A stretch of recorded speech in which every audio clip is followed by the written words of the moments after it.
매일 매스컴을 통해서 전해지고 있는 이 세월호 여객선 침몰 사건은 온 국민들의 마음을 침통하게 만들고 있습니다.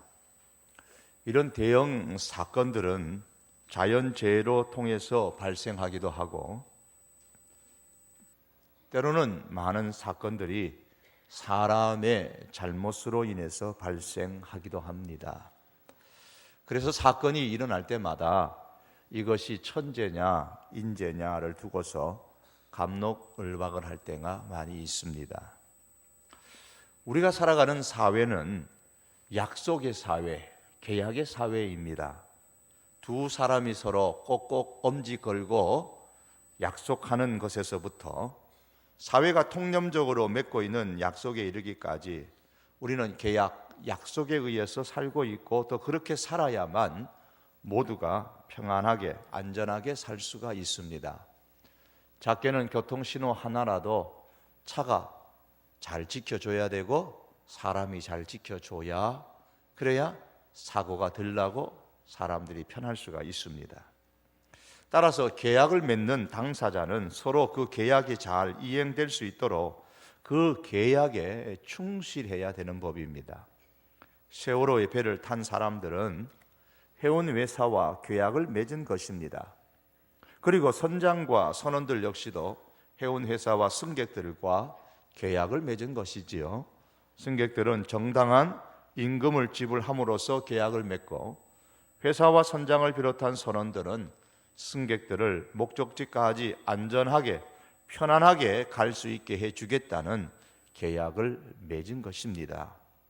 그런데 이 계약이 깨어졌습니다. 어느 한쪽의 고의든 실수든 혹은 계약을 끝까지 충실하게 지키려는 노력이 부족함이든 어떤 이유든 이 계약이 깨어짐으로써 계약의 당사자들뿐만 아니라 온 나라가 지금 공황 상태에 빠지게 되었습니다. 우리는 이 사건을 보면서 약속이라는 것이 얼마나 중요한 것인가를 다시 한번 뼈저리게 느끼게 됩니다. 우리가 믿는 하나님은 약속의 하나님이십니다. 약속을 잘 지키시는, 그래서 성경은 신실하신 하나님이라고 말씀합니다. 오늘 본문 성경 29절은 이렇게 말씀합니다. 성경의 글을 가리켜 기록한 말씀을 다 응하게 한 것이라. 여기서 응하게 한 것이라 라는 말씀은 이루게 한 것이다, 성취하게 한 것이다 라는 뜻입니다. 어떤 말씀을 하셨는데 그 말씀을 다 성취했다, 약속을 했는데 그 약속을 잘 지켰다라는 뜻입니다. 따라서 이 말씀은 약속한 것은 반드시 지키시는 하나님의 신실하심을 나타내는 말씀입니다. 하나님은 한번 약속하신 말씀을 세월이 아무리 흘러도 변심하지 않으시고 그 약속대로 반드시 성취하십니다. 그럼 오늘 본문 29절에 의하면 하나님께서 무슨 약속의 말씀을 하셨습니까? 성경에 글을 가리켜 기록한 말씀, 이렇게 기록하고 있습니다. 성경에 글을 가리켜 기록한 말씀을 다 성취하였다고 했습니다. 여기서 성경이란 구약의 성경을 말씀하고, 대명사 글을 가리켜 할 때 그라는 것은 앞뒤의 문맥을 보시면 예수님인 것을 금방 알 수가 있습니다. 따라서 구약 성경에서 하나님은 예수님에 대해서 기록한 말씀이 있다, 예수님에 대하여서 약속한 말씀이 있다고 했습니다. 그 말씀이 구약 어디에 있습니까? 창세기로부터 시작해서 말라기에 이르기까지 곳곳마다 메시아에 관한 말씀, 예수님에 대한 하나님의 약속의 말씀이 많이 있습니다.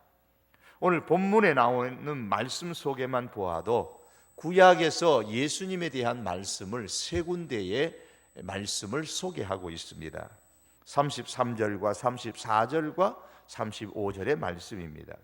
이 소개한 세 가지의 약속의 말씀의 공통점은 모두 다 예수님의 부활에 대하여서 하나님께서 약속하신 말씀입니다. 첫 번째 약속인 시편 2편 33절에 보시면 예수님의 부활에 대해서 말씀을 하면서, 즉 하나님이 예수를 일으키사 이렇게 말씀하면서 이 말씀이 너는 내 아들이라 오늘 너를 낳았다라는 말씀으로 시편의 말씀을 소개합니다. 그래서 오늘 너를 낳았다라고 할 때 이 낳았다라는 말은 아기를 낳았다라는 말이 아니고 부활시켰다, 다시 살렸다라는 의미입니다.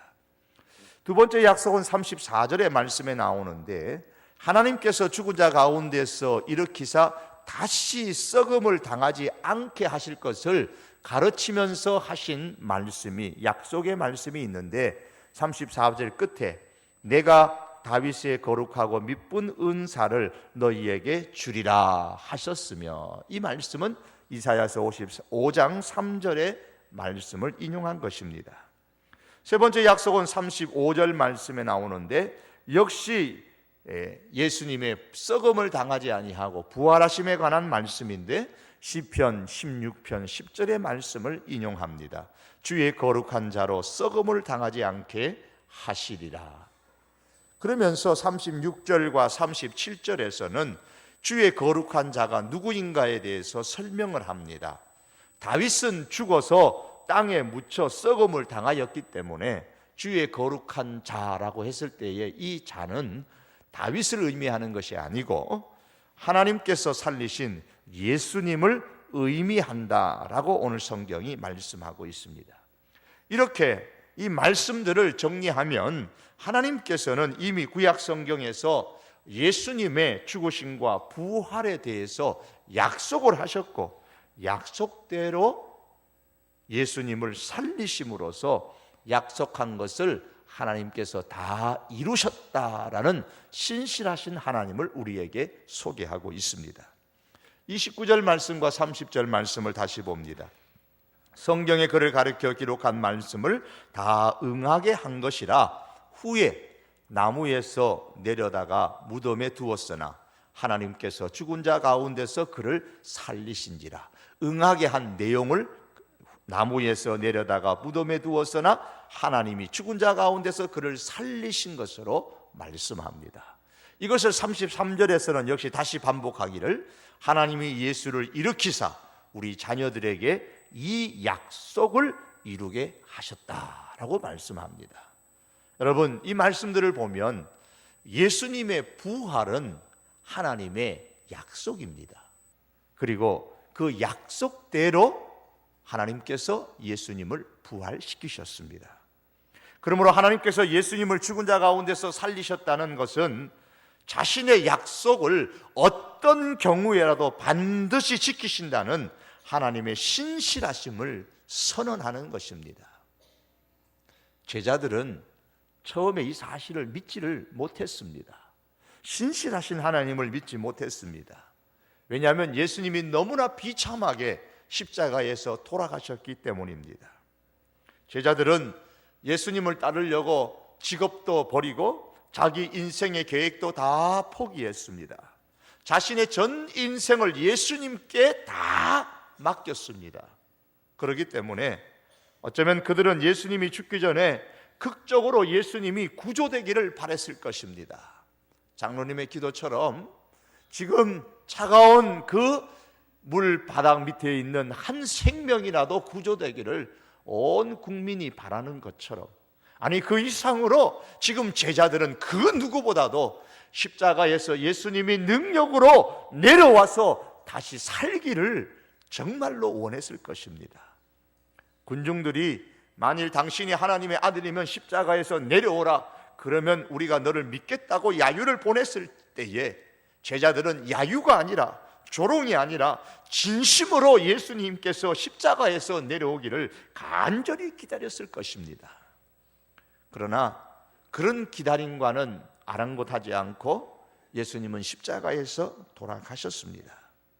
제자들은 그 모습 속에서 자신의 모든 인생을 다 잃어버렸습니다. 삶의 희망을 잃어버렸습니다. 자신의 인생 전부를 예수님께 맡겼는데 그 예수님이 돌아가셨어요. 그것도 힘없이 사람들의 조롱을 받으면서 죄인이라는 명목으로 돌아가셨으니 더 이상 희망 걸 곳이 어디 있겠습니까? 아마 제자들은 예수님의 죽음을 보면서 굉장히 힘들었을 겁니다. 그런데 하나님께서 예수님을 죽은 자 가운데서 다시 살리셨습니다. 제자들이 예수님의 부활을 보았습니다. 제자들이 먼저 어떤 생각이 들었겠습니까? 예수님의 부활을 보면서 제자들의 생각은 이제 완전히 바뀌어졌습니다. 다시 희망을 얻게 됐습니다. 하나님에 대한 신뢰와 믿음을 다시 얻게 되었습니다.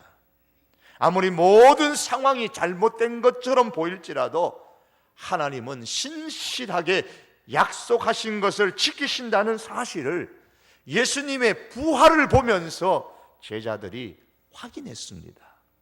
주변의 모든 것이 다 무너져도 하나님은 분명히 믿을 수 있는 분이라는 사실을 제자들은 분명하게 깨닫게 되었습니다. 여러분, 우리에게 주어진 옳지 못한, 아니 나쁜 상황들을 보면서 좌절하고 절망하지 않습니까? 아무리 내 상황이 절망과 고통의 순간에 놓인다고 할지라도 하나님은 약속의 하나님이십니다. 반드시 약속하신 것은 신실하게 지키신다는 것을 어떤 상황 가운데서도 믿을 수 있는 우리들이 될 수 있기를 원합니다.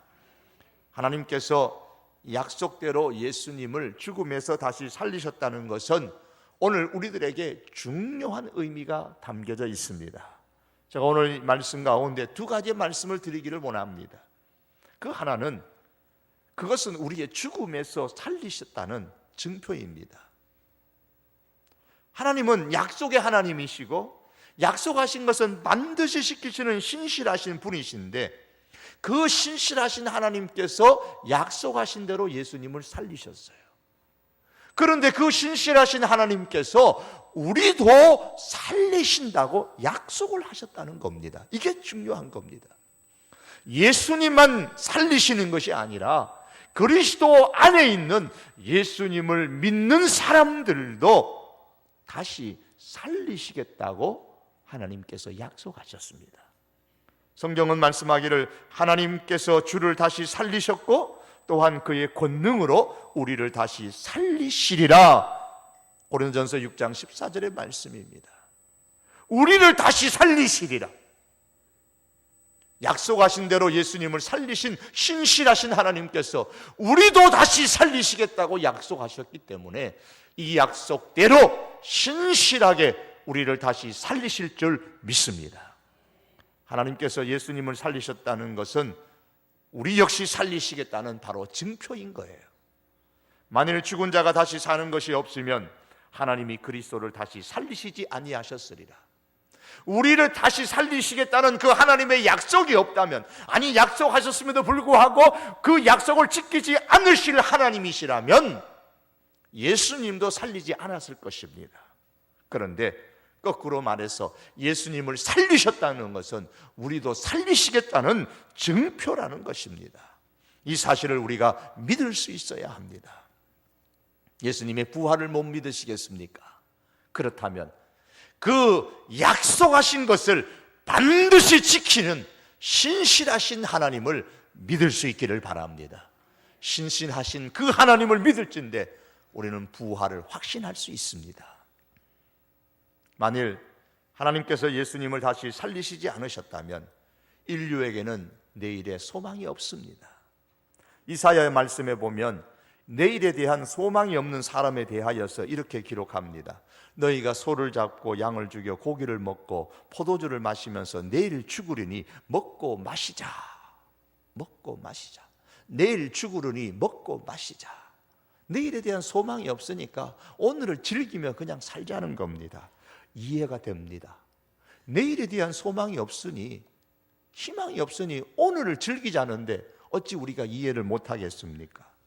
그러나 오늘을 즐기고 오늘을 먹고 마셔도 내일은 그 인생이 파멸로 끝나는 겁니다. 그러나 내일에 대한 소망이 있는 우리는 그렇지 않습니다. 한번 죽는 것은 사람에게 정한 것이지만 우리에게는 부활이 있습니다. 그리고 부활 이후에 영원한 삶이 우리를 기다리고 있습니다. 우리가 이 사실을 분명히 믿어야 됩니다. 한 웅덩이에 많은 애벌레들이 살았습니다.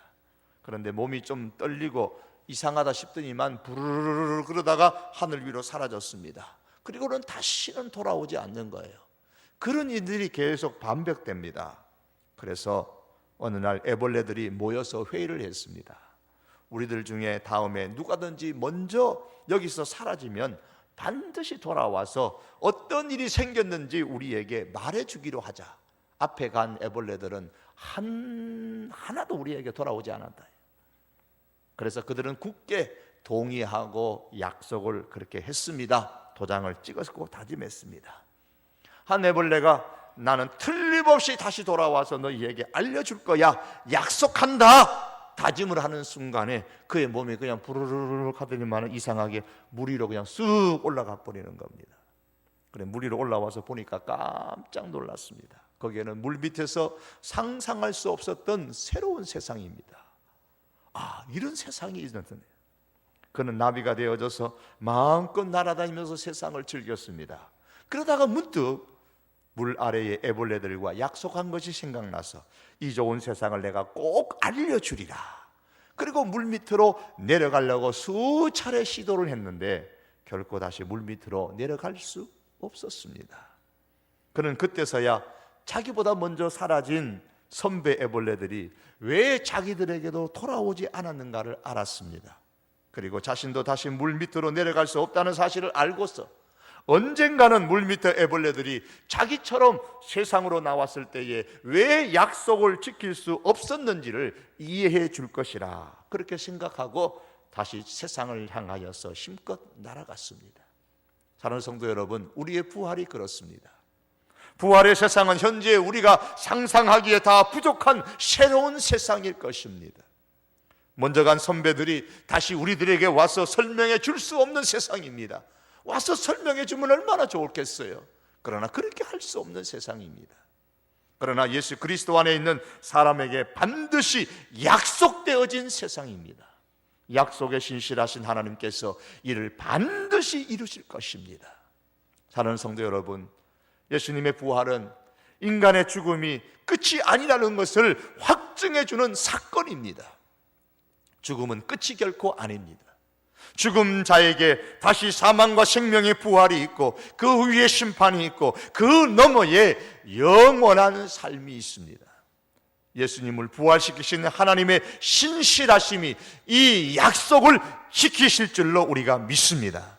그러므로 사랑하는 성도 여러분, 우리가 이 땅에서 오늘 즐기다가 내일 죽는 것처럼 우리가 살지 말고 부활의 산 소망 가운데서 하루하루를 살아갈 수 있는 믿음의 식구들이 될 수 있기를 원합니다.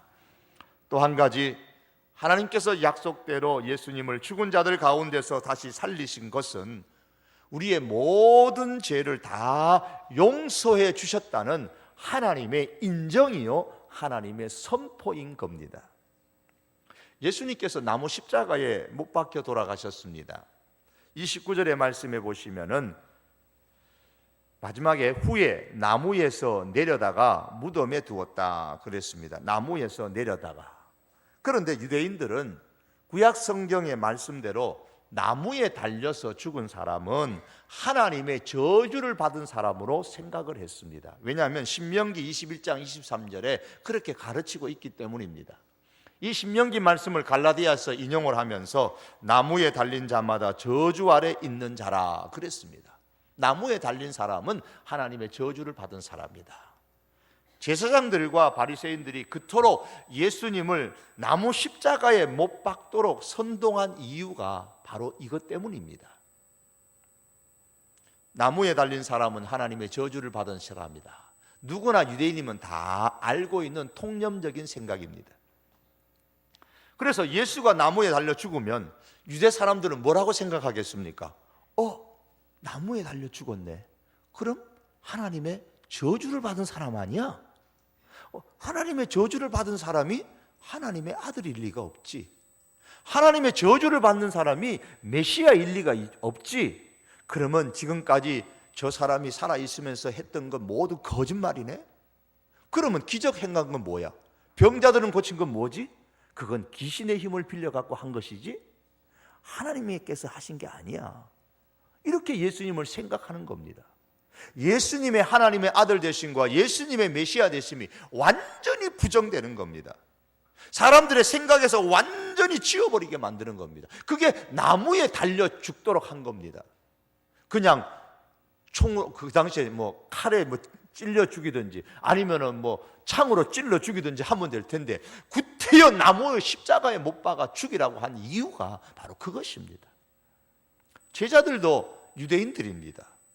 나무에 달려 돌아가신 자기의 스승인 예수님이 돌아가신 모습을 보면서 무슨 생각하겠습니까? 당연히 하나님의 저주를 받았네. 그럼 우리가 잘못된 스승을 지금까지 쫓은 것 아니야? 그들마저도 예수님은 거짓 메시아여 우리가 그동안 속았다고 생각을 할 겁니다. 그래서 아이고 고기나 잡으러 가자 돌아가는 겁니다. 그런데 어떤 일이 벌어집니까? 예수님이 부활하셨습니다. 제자들이 부활하신 예수님을 보고, 사람들이 부활하신 예수님을 보고 무슨 생각하겠습니까? 생명을 살리는 것은 하나님만이 하시는 일인데 하나님께서 예수님을 다시 살리신 것을 보니까 예수님은 하나님의 저주를 받은 게 아니구나, 정말 하나님의 아들이구나. 예수님께서 십자가에 돌아가시기 전에 자신이 하나님의 아들이라고 하신 말씀이 정말 이로구나. 예수님께서 기적을 베푼 것이 정말 하나님의 능력으로 행하신 것이구나. 예수님께서 선포하셨던 하나님의 나라의 말씀이 자참이로구나. 그걸 다 인정하게 되는 겁니다. 또 한 가지 중요한 것은 예수님께서 십자가에 돌아가시기 전에 뭐라고 하셨냐면, 내가 죽는 것은 무슨 백성들의, 사람들의 죄를 대신 속해주기 위한, 죄를 용서해주기 위한 죽음이다. 예수님 그렇게 말씀하셨거든요.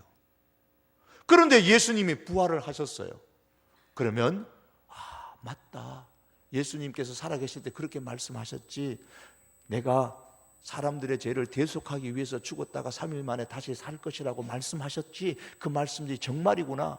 정말 예수님께서 죽으신 것은 죄 때문에 죽으신 것이 아니라 우리의 죄를 용서하시기 위해서 대신 예수님께서 십자가에 돌아가신 것이로구나. 그걸 인정하게 되는 겁니다.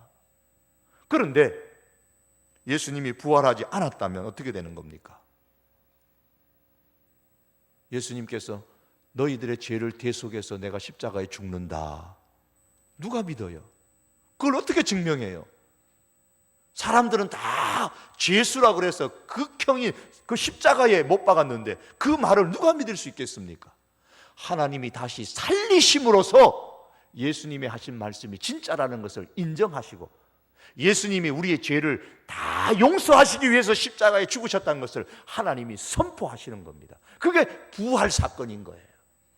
그래서 오늘 본문 38절과 39절에 이렇게 말씀합니다. 38절에 보면 예수님의 부활에 대해서 쭉 설명하시다가 이렇게 말씀합니다. 형제들아, 너희가 알 것은 이 사람을 힘입어, 즉 예수님을 힘입어 죄사함을 너희에게 전하는 것이다. 예수님의 부활하심으로 인간의 죄가 사함받는다는 게 증명되어졌습니다. 인정되어졌습니다. 39절 말씀 끝에 보면 이 사람 예수님을 힘입어 믿는 자마다 의롭다 하심을 얻는 이것이라. 예수님을 믿는 사람마다 의롭게 된다, 하나님의 자녀가 된다, 죄사함을 받는다. 이걸 하나님이 인정하신 거예요. 이게 부활의 사건입니다. 만일 예수님이 죽은 상태로 그대로 있다면 예수님은 죄 있는 사람이 되고 맙니다. 왜 그렇습니까? 죽음이라는 것은 죄의 결과이거든요. 죄의 삭시 사망이라 그랬는데 예수님이 죽고 그거로 끝나버렸다면, 무덤에서 영원히 일어나지 않았다면 죽었네? 그러면 죄 있는 사람하고 똑같잖아. 죄의 결과가 죽음인데 예수님도 죄 때문에 죽은 거네, 이렇게 되는 겁니다.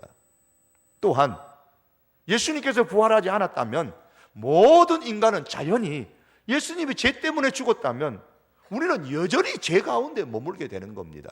죄 사함이라는 것은 있을 수가 없게 되는 거예요. 그래서 고린도전서 15장 17절에 보면 그리스도께서 다시 사신 것이 없으면, 그리스도께서 다시 살아나지 않으셨다면, 하나님께서 예수님을 다시 살리지 않으셨다면 너희가 여전히 죄 가운데 있을 것이요. 이 말씀이 우리가 이해가 되는 겁니다. 만일 예수님께서 부활하지 못하셨다면 예수님 자신이 대속의 죽음을 자원해서 행했다고 할지라도 하나님께서 그러한 예수님의 행동을 인정하지 않는 겁니다. 죽는 것은 내 마음이지만은 인간의 죄를 대속해 주는 것은 내가 안 해주겠다. 그러면 끝이에요. 그런데 하나님께서 예수님을 다시 살리셨다는 것은 예수님의 대속의 죽음을 인정하셨다는 겁니다. 예수님의 죽음이 결코 인간의 죄 문제를 해결하지 못한다는 그런 결론에 이르게 될 것을 하나님께서 막으시고 예수님을 부활시키신 겁니다. 예수님께서 죽음에서 살아나신 것, 다시 말해서 하나님께서 죽은 자들 가운데서 예수님을 다시 살리신 것은 예수님의 대속의 죽음을 인정하시고 받아주셨다라는 증거인 겁니다. 그래서 예수님의 대속은 예수님 안에 있는 모든 사람에게 유효하게 적용된다는 하나님의 약속의 증거입니다. 그러므로 저와 여러분들이, 아니 인간이, 사람들이 예수님을 믿으면 하나님께서 다 죄를 용서해 주시고 하나님의 자녀로 삼아 주신다는 선포하신 약속이 바로 예수님의 부활 사건인 겁니다. 이런 의미에서 본 회포라는 사람이 이런 말을 했습니다. 그리스도의 부활은 그리스도와 그의 속죄 사역에 대한 하나님의 긍정이다. 그래서 하나님의 긍정, 이 긍정이라는 말은 하나님이 인정하셨다, 그 말입니다. 하나님, 내가 모든 백성들의 죄를 대신해서 내가 죽습니다. 하나님께서 그래, 맞다. 그 맞은 것을 내가 너를 다시 살림으로 내가 증명할게. 이렇게 말씀하시는 겁니다. 여러분, 예수님께서 부활하심을 믿으셨습니까? 그렇다면 내 죄도 사함 받았다. 나도 의롭게 되어서 하나님의 백성이 되었다. 하나님의 관계가, 하나님과의 관계가 회복되어졌다. 이 사실 또한 믿을 수 있기를 바랍니다. 더욱이 하나님은 단지 내 죄를 다 용서해 주실 뿐만 아니라 깨끗이 다 잊어버리셨습니다. 우리가 컴퓨터에 있는 내용들을 다 자료를 완전히 지워버리는 것처럼 하나님께서 우리에 대한 죄를 다 지워버렸습니다. 성경은 히브리서 8장 12절에 말씀합니다. 내가 저희 죄를 다시 기억하지 아니하리라. 우리의 모든 죄를 다 기억하지 아니하시고 하나님의 자녀로 삼으셨습니다. 그런데 사단이 자꾸 우리에게 우리의 죄를 기억나게 만들면서 영적인 힘이 빠지도록 만드는 겁니다. 그때마다 여러분 기억하십시오. 하나님께서 예수님을 죽은 자 가운데서 다시 살리셨다. 하나님께서 예수님을 죽은 자 가운데서 다시 살리셨다. 하나님께서 예수님을 죽은 자 가운데서 다시 살리셨다는 사실은 나의 모든 죄가 다 용서받았다는 하나님의 인정이요, 하나님의 선포다. 이 사실을 고백하시고 믿을 수 있기를 바랍니다. 이제 말씀을 맺겠습니다. 예수님의 부활은 하나님께서 하신 행동이십니다. 예수님을 죽은 자들 가운데서 다시 살리신 하나님의 이 행동은 하나님이 신실하시다는 사실을 증명하는 겁니다. 왜냐하면 하나님은 예수님의 부활을 약속하셨기 때문입니다. 이 약속을 하나님은 신실하게 지키셨습니다. 이것이 무엇을 의미하는 겁니까?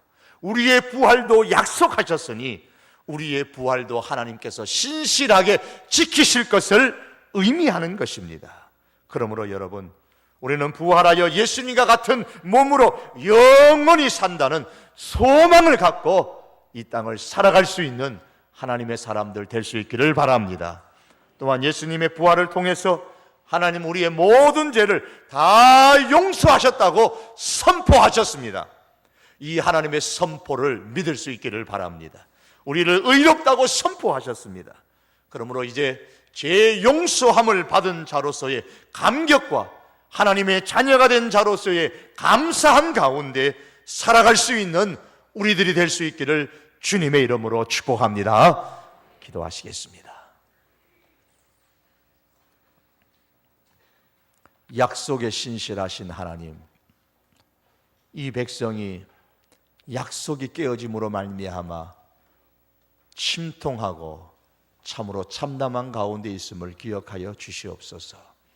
부활의 주님, 이러한 상황 속에서 신실하게 약속을 지키신 하나님을 다시 한 번 더 묵상하며 우리가 믿습니다.